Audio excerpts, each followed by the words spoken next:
one Republican economist who works at the Federal Reserve, there are 10 Democrat economists. For every $1 donated from Fed employees in the 2020 election, 97 cents went to Democratic candidates or causes.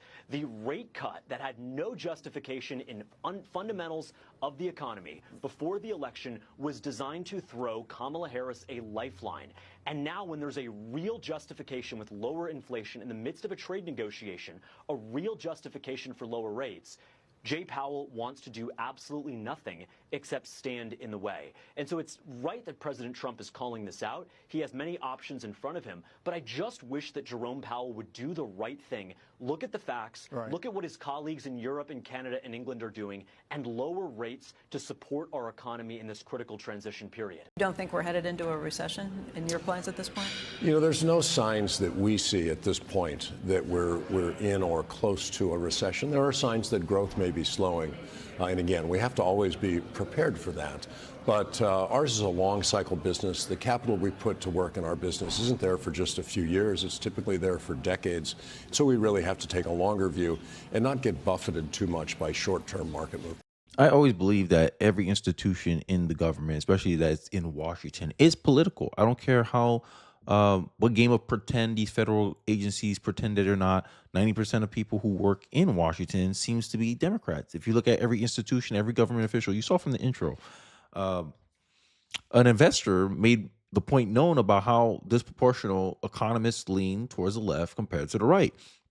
And these things, these ideologies, you're starting to see a pattern here. And that's one thing I'm really good at. I'm very good at seeing patterns. And one of the patterns I'm seeing here is that there's a lot of disproportional political disparities in these industries where we have an ideological tilt towards one side.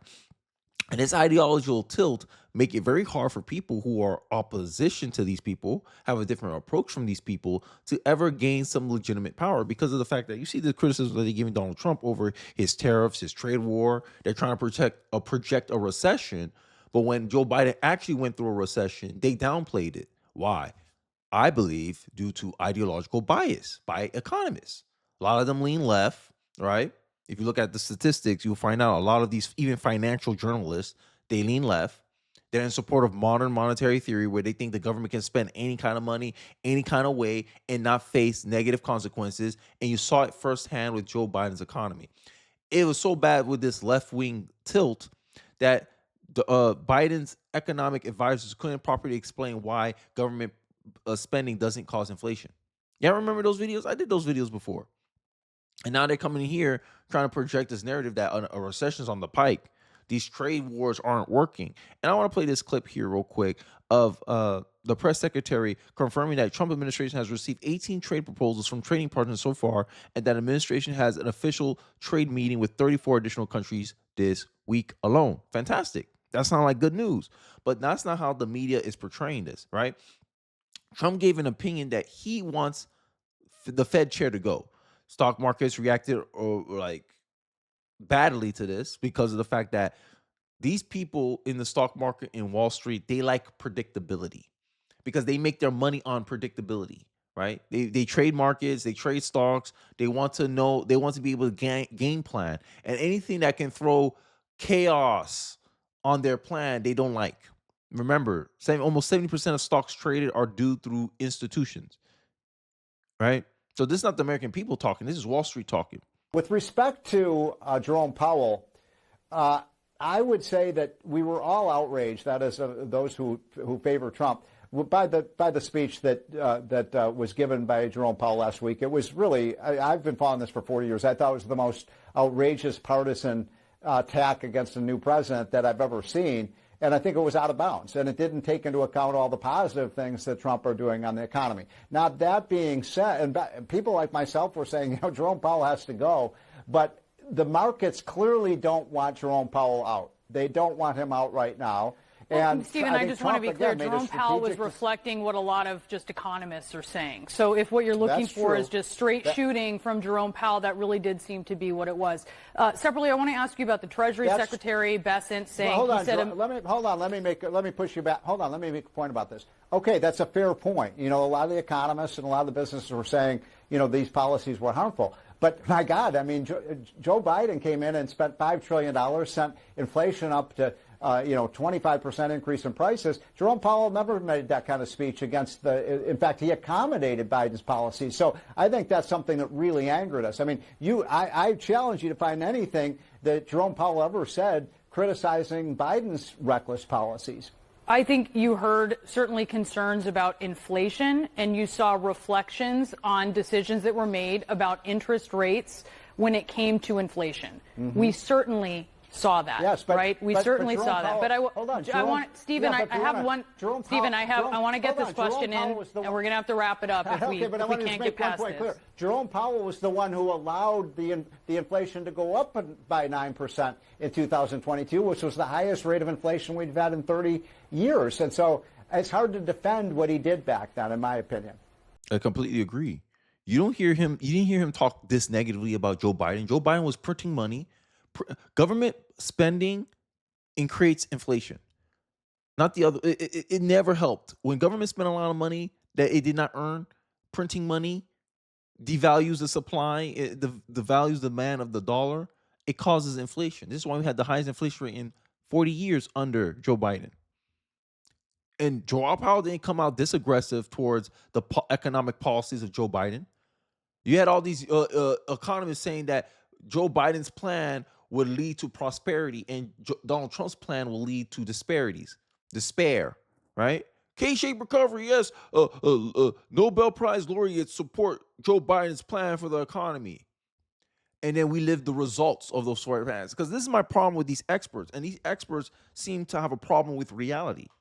These experts had a theory that Joe Biden's economy would be better than Trump's economy or Trump's economic plan for 2020.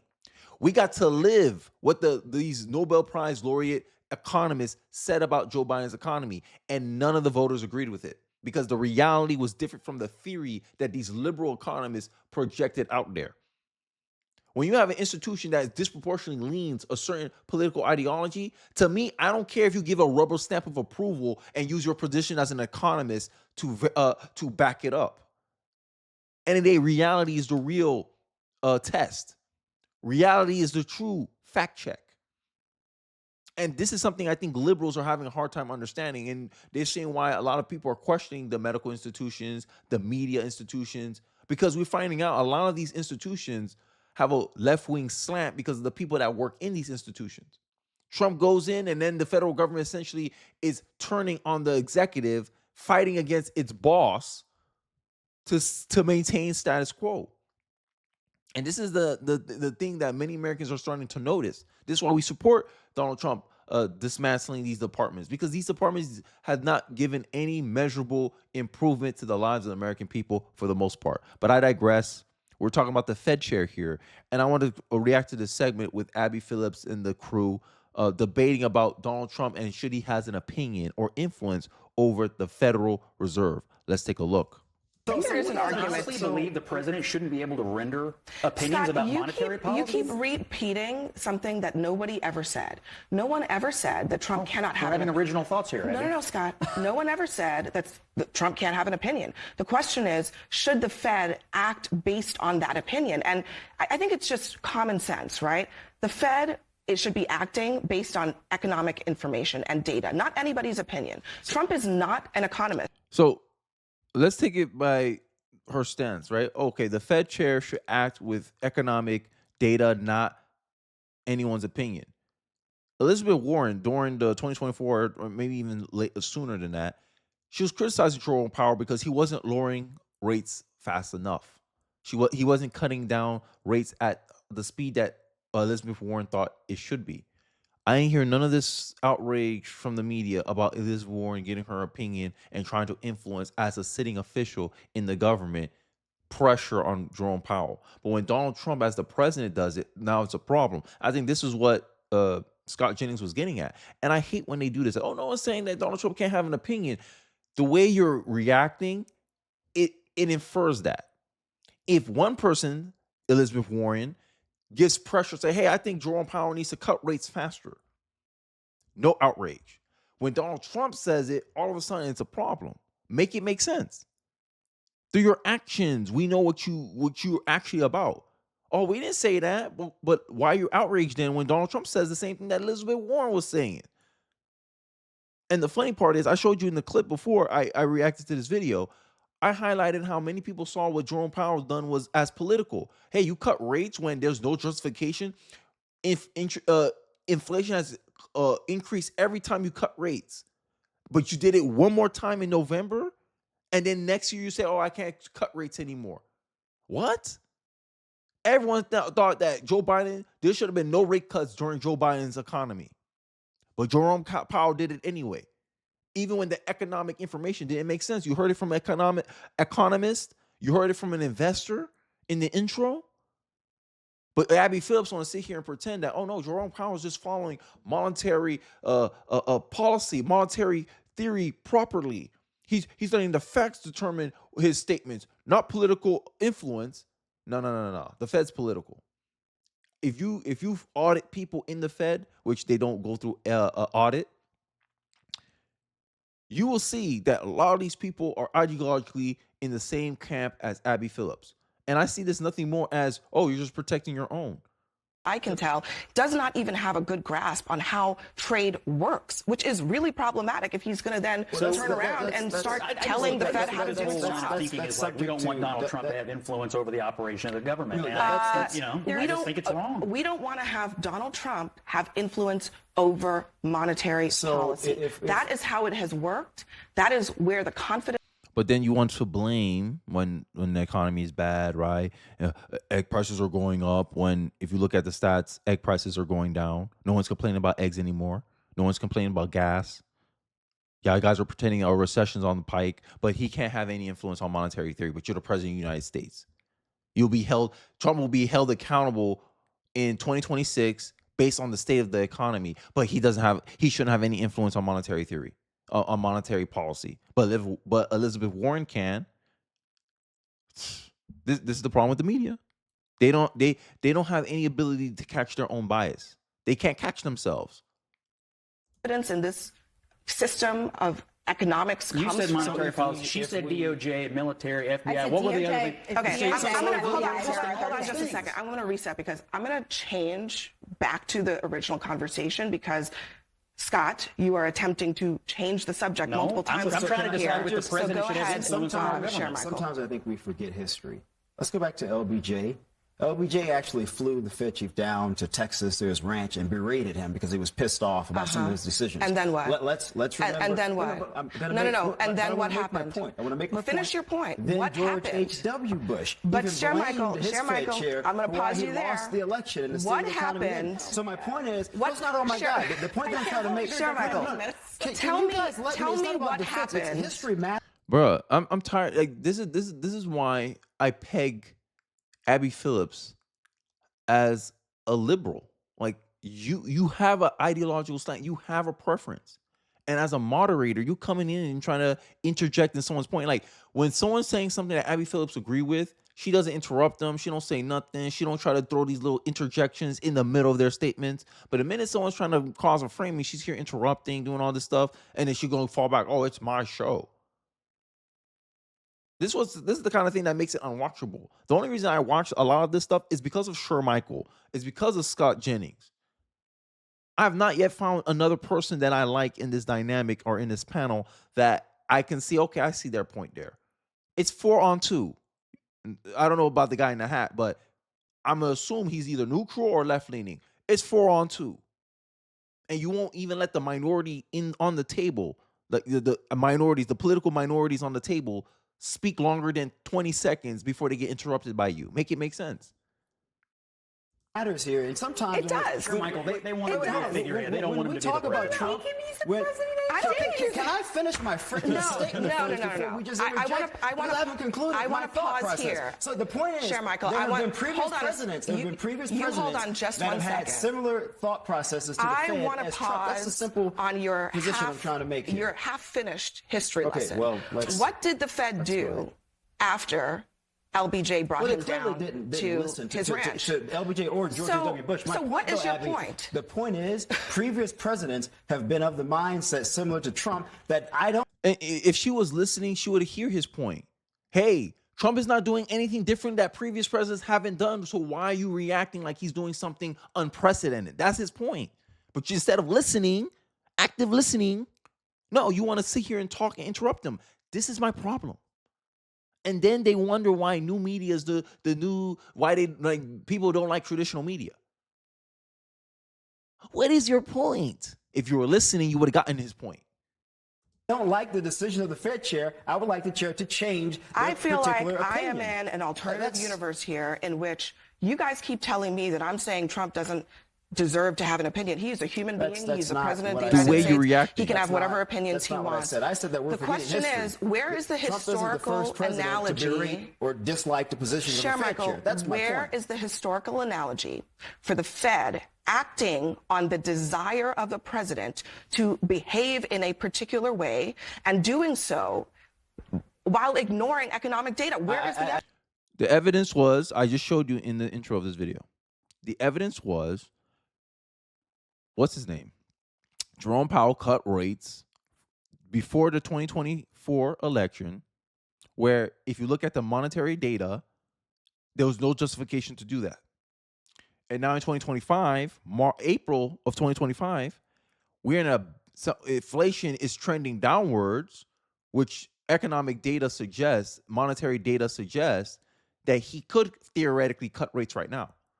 European prime ministers of economics, they're cutting rates in their country, but for some reason, Jerome Powell, he wants to be more cautious. But where was this caution when it was a lot worse under the last 4 years? This is the political thing that we're talking about. Elizabeth Warren putting pressure on him to cut rates, and then all of a sudden he decided that he wanted to cut rates because the stock market wanted it. Everyone, it was at the point where if whatever Jerome Powell says, the stock market goes. The stock market, they say, oh, look, he's talking about cutting rates. Green, everything green. Oh, he says he's not cutting rates. A little crash, mini crash. It declines. It'll go down a little bit. But then Trump, is it now in 2025, is Trump doing that with the trade tariffs? Wall Street don't like it because one of their own isn't influencing the market. It's Donald Trump. If you look at a lot of these hedge fund managers, they all support the Democratic Party at a large percentage. So you don't factor in any political bias into a lot of these decisions or how they're interpreting the data. And this is the argument people are having. But instead, you want to craft a narrative. Oh, what's precedent about a Fed chair that ever took the advice of the president of the United States? And I'm like, yo, you're making up something just to argue. People are saying that your reaction to Trump shouldn't be this, there shouldn't be this much passion over reacting of Donald Trump having an opinion about what the Fed chair should do. Presidents in the past have done it before. There wasn't this much outrage, but here you are making it a big deal. And this is the problem. This is what we're trying to point out, but you try to make it about something else. I'm tired of the deflections. That's not the premise of my argument. The premise of my argument is pretty simple. We're making this as if it's breaking news that Trump has a thought process about the Fed. You cannot bring history into this if you don't want to finish the history. So have previous presidents. You're not because he's trying to highlight something for his point. Finish the history. What do you mean by finishing the history? We could talk for days how not listening to LBJ was the correct thing to do. But what if Donald Trump's right about cutting the rates now? Just like if the Fed chair was wrong for cutting rates prematurely during Biden's economy and actually help accelerate inflation. This is why inflation kept going up every time he cut the rates. He did it too fast. Now Donald Trump's making the opposite argument, saying, "Hey, you're cutting rates too slow now." Because look, I'm creating deflationary pressure. I'm lowering consumer spending's lowering because of the tariffs. This is a perfect environment to cut rates. Trump is making an actual argument to the Fed chair. But here you are trying to make it about something else. Oh, you have completed story of history. He was trying to highlight a point, and he took what he needed from history to explain his point. But you didn't like the conclusion they went to. You didn't like the framing that it landed on. So you try to make an excuse to create some more narratives.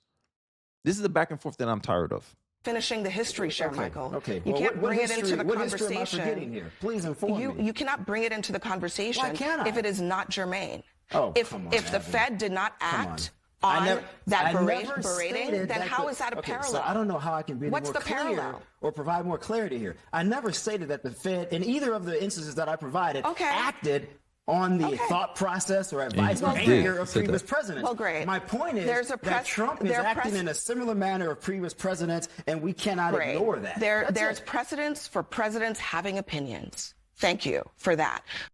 She tried to pretend that she made a point, but she didn't make any points whatsoever.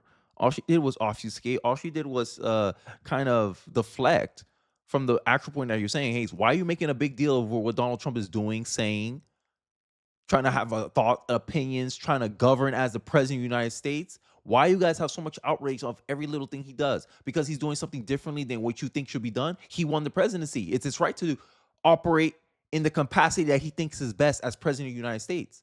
But you guys always have you complain about something. Trump wants to give $5,000 to people who want to give childbirth. Oh my God, it's racism because you want more white people to have kids. You guys overreact, overblown every little thing this man does. And this is why a lot of people are tuning out from traditional media, is because we all know you're reacting this way because it's just him. You don't like what he's doing. But too bad, you're not the one that won the election. Too bad, you're not the president of the United States. So he's going to do things his way. And all we care about is you informing us what he's doing. We don't care about your opinions about it. We don't care about your framings about it, because it always leads to this. Because the minute someone gives an opposite framing of what Donald Trump is doing, y'all always got something to say. Y'all always got some interjection to add into. Oh, you're doing you're saying half-baked history. Half-baked history what? He's just trying to prove a point. He highlights something that proves his point, and you didn't want to hear it. You didn't like his answers. But don't ask a question you ain't ready to hear the answer for. But I digress. Let me know your thoughts in the comment section below. I'd like to hear your thoughts, your perspective on this discussion about the economy, tariffs, and your outlook on it. Don't forget to like, comment, subscribe. I really do appreciate you guys watching to the end of the video. Please share this video if you feel so inclined. It really does help me out in the algorithm. And I'll catch you guys on the next one. Peace.